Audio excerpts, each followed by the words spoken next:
Morning class first subject है आपका हिंदी व्याकरण। तो चलिए बच्चों, आप भी अपनी अनुपम हिंदी व्याकरण पुस्तक खोल लीजिए और इसमें देखिए अध्याय प्रथम।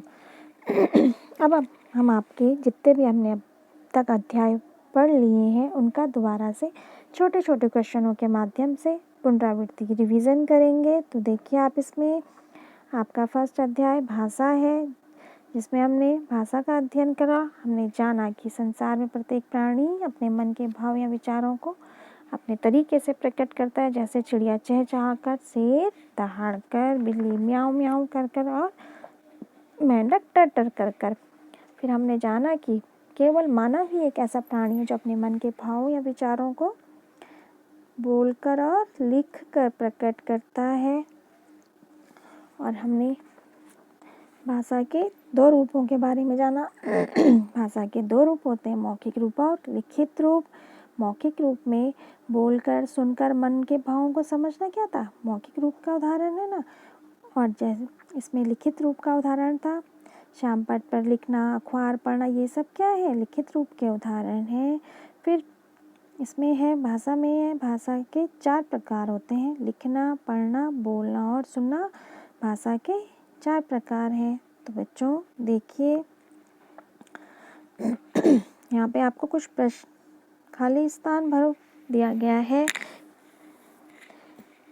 और जिनके आंसर हमने आपको दिए हुए हैं, खाली स्थान भरा हुआ है, पर आपको ये अपनी कॉपी में लिखना है। इसी तरह से देखिए आप अपनी कॉपी में पहले डेट डाल दीजिए, फिर पाठ संख्या, पाठ का नाम, फिर लिख लीजिए आप खाली स्थान भरे।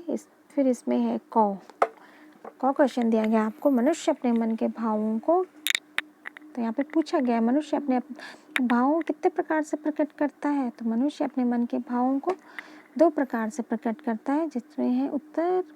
देखिए ये मैंने नीचे लिखे हुए हैं ताकि आपको समझ में आए। मनुष्य अपने मन के भावों को 2 प्रकार से प्रकट करता है, बोलकर और लिखकर। फिर इसी में है ख, भाषा का प्रयोग कितने प्रकार से किया जाता है, भाषा का प्रयोग 4 प्रकार से किया जाता है, बोलकर, सुनकर, पढ़कर और लिखकर। फिर ग है इसमें कविता बोलना।